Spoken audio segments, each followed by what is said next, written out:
Hello, this is Anna Pacheco with SantaFe101.com, and my guest today is Jeff Assad. He is with Barker Realty, and he has had a wide range of experience in several different counties. So I'm dying to hear what he has to say today. Jeff, do I have your permission to record this interview?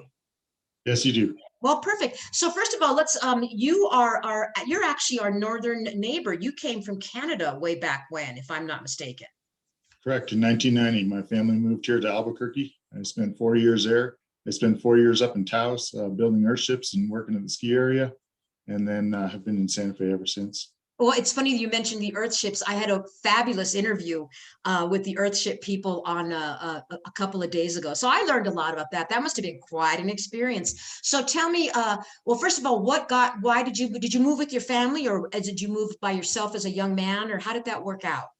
No, I moved with my family. My father's a physician. He wanted to get out of the Canadian medical system, so I was young enough to move here. So I moved here kind of as a large child, young adult, and just came to love the New Mexico culture and landscape, the outdoor activities, skiing, being up in the mountains. So it's home now.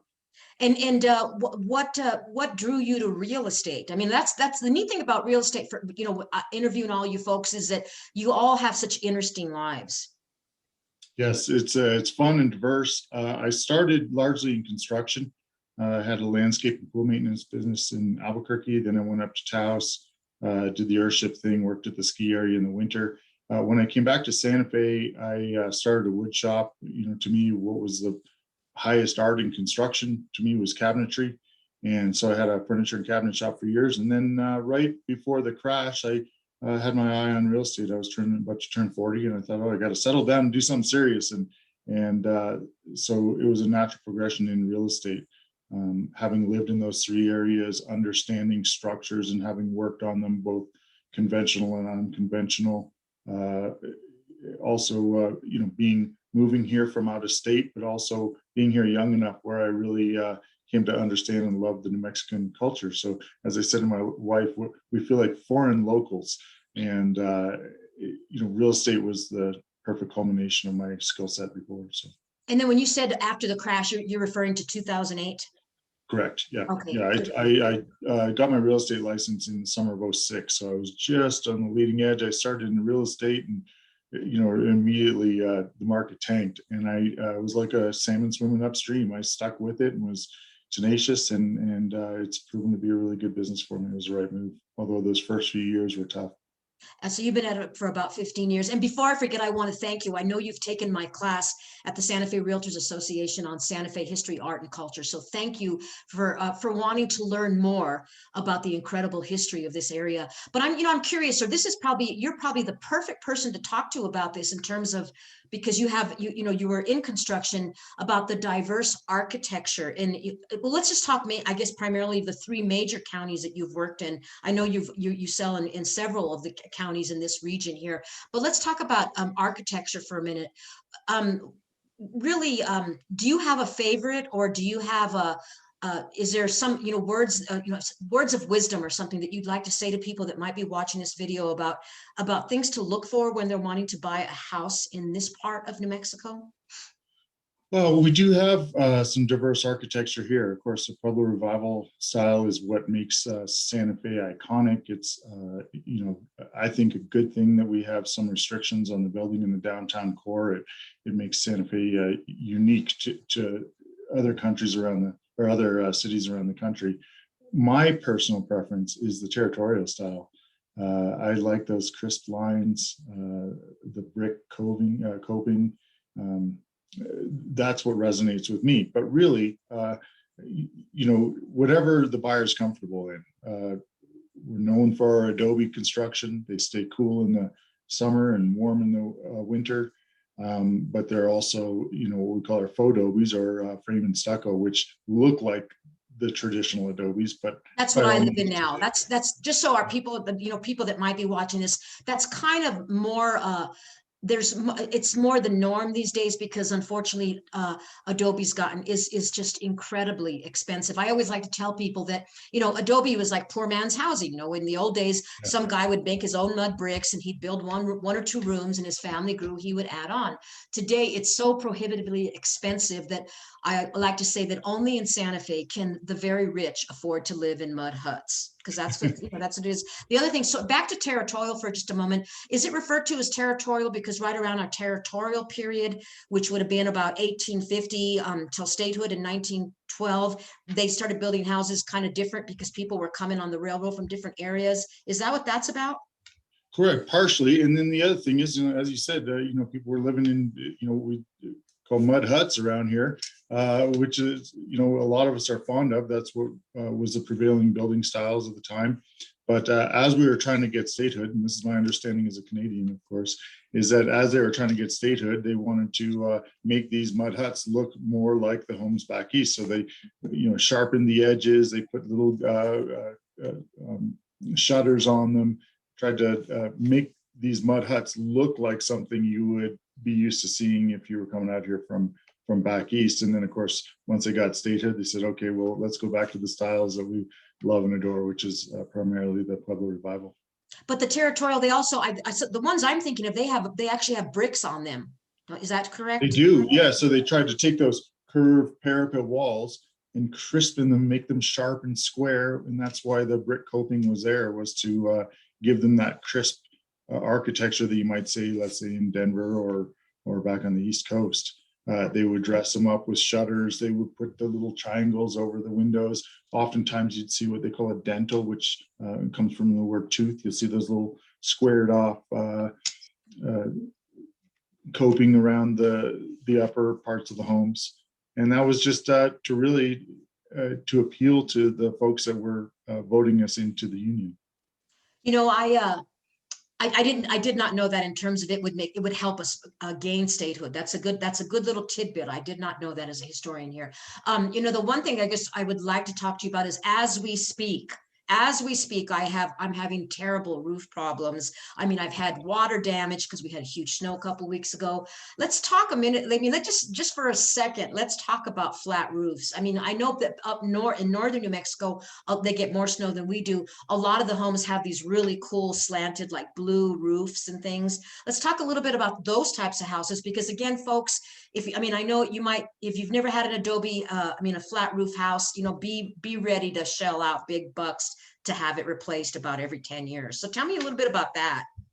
Yeah, well, flat roofs, you know, just they don't make common sense. It's what happens is as you get snow up there, or you've got intense weather, sunlight, as it deteriorates and that roof sags at all, it's going to start to capture water.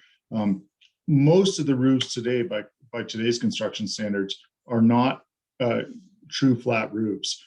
What we have is, you know, the little parapet wall that goes up over the roof, where the canale flows out so the water can get off the roof. And then behind that parapet wall, you will get a slight slope to the roof. So it looks like a flat roof when you're standing down on the ground, but most of the homes and most of the new homes today have at least a 1/4 inch per foot drainage out towards those canales, and which then push the water out away from the home. Well, that's great. That's good to know. Unfortunately, I've been here for a while, so some of that, I'm not in one of the newer homes. But so where did you sell your first house? What city were you in? Oh, gee, my first sale, it was in Santa Fe, in the city of Santa Fe, and I started in Santa Fe. You know, when I first started, it was during the crash. I was upside down. I'd never owned property.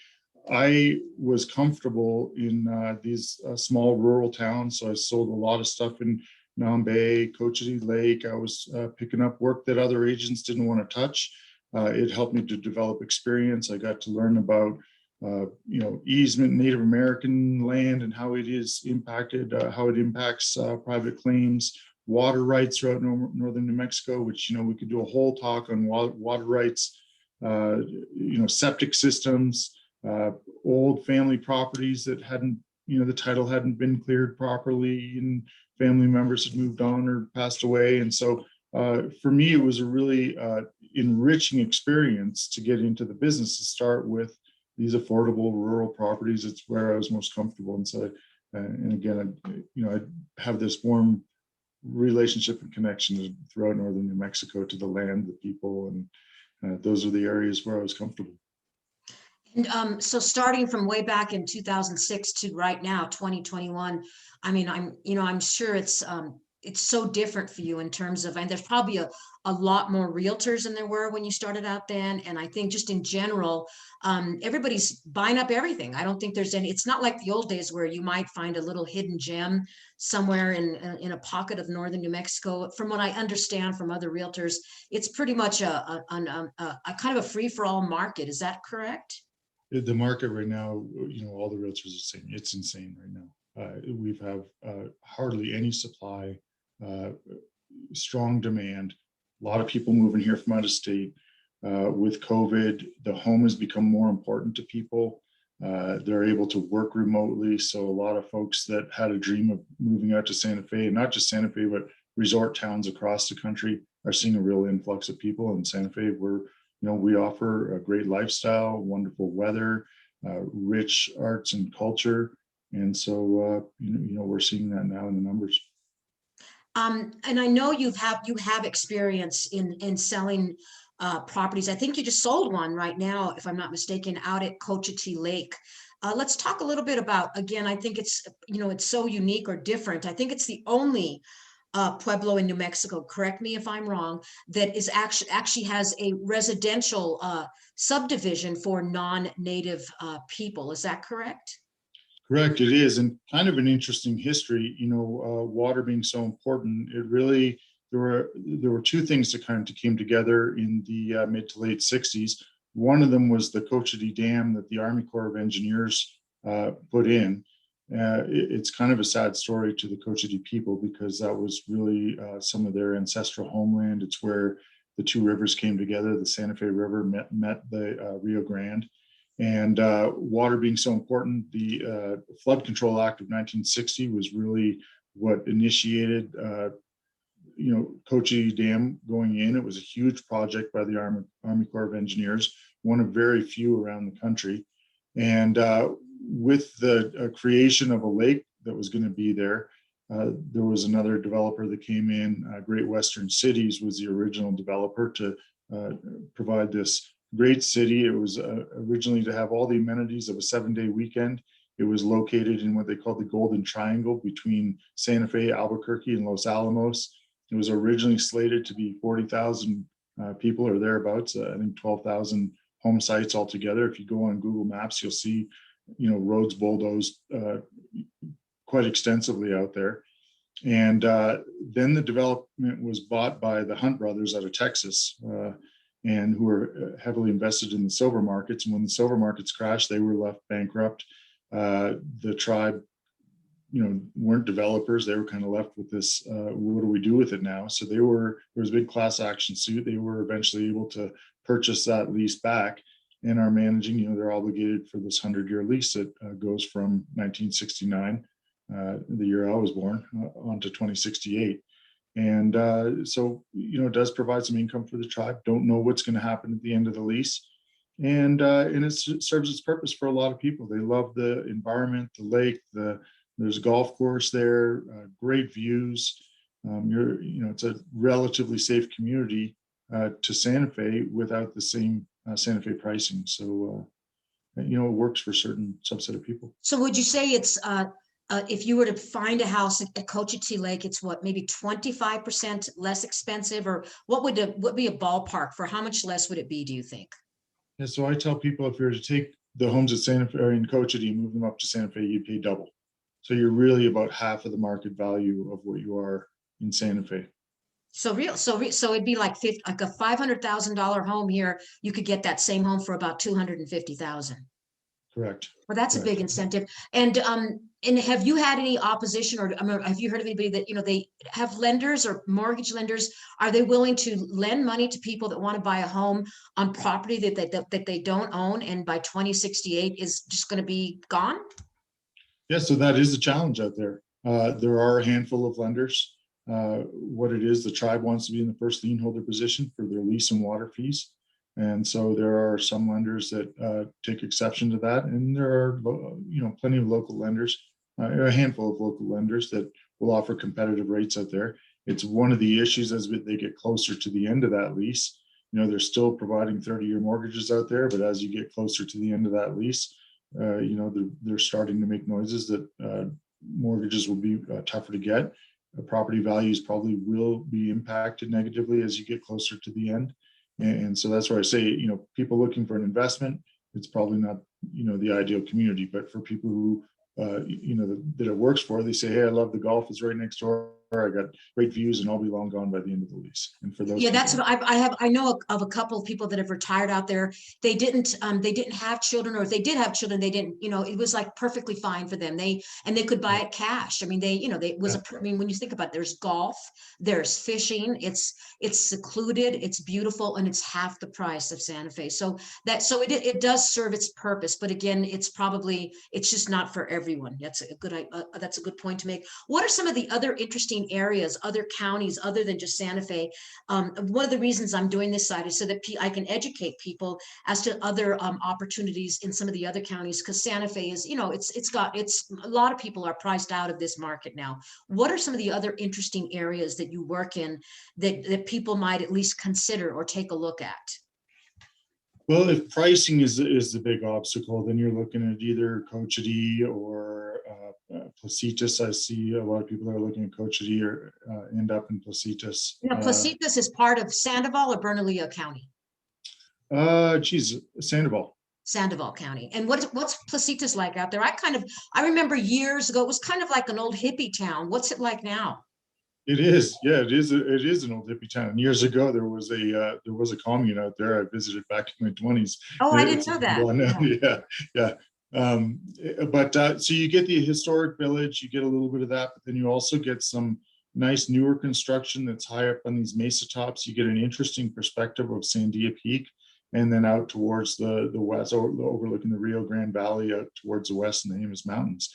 They've got some nice homes out there, and not all of them are affordable. I mean, they range probably from 250 on up to 700, pushing $1 million up there. But I guess the advantage to that is that you're 20 minutes from Albuquerque, or you're close to to New Mexico's largest city, if you want that, and you're close to Bernalillo. They've got some funky restaurants. So, and again, it's 750. It sounds high for me, but in Santa Fe, 750 is not going. It's going to get you something, but probably you'll get a much nicer house out in Placitas for that amount of money. Right. And it's really, a lot of it's what's a buyer's budget, because the thing about northern New Mexico that I found is there are so many hidden pockets and gems and microclimates and differences in environment. You can be down in river valleys and have live water. You can be up on mesa tops and get these big expansive views. When I think up north of Santa Fe, on the way up, just north of Tesuque and Rio and Medio and Chupadero, where even in those areas, quarter mile apart, you can be either down in those river valleys with the live water and acequias and traditional farmland, and then you can be up on the high and dry with these expansive views. So what I love about northern New Mexico is all these different hidden little pockets, and then as you follow the high road to Taos, those are all the historic farm villages where water was coming out of the mountains, where the Spanish first settled, and even the Native Americans were there prior to the Spanish. A lot of those same areas. I think of Cordova, that used to be Pueblo. What was it? Pueblo Quemado. It was historically a pueblo that now is more of a Hispanic farming village. And a lot of artists up there as well. I used to own property up in Truchas.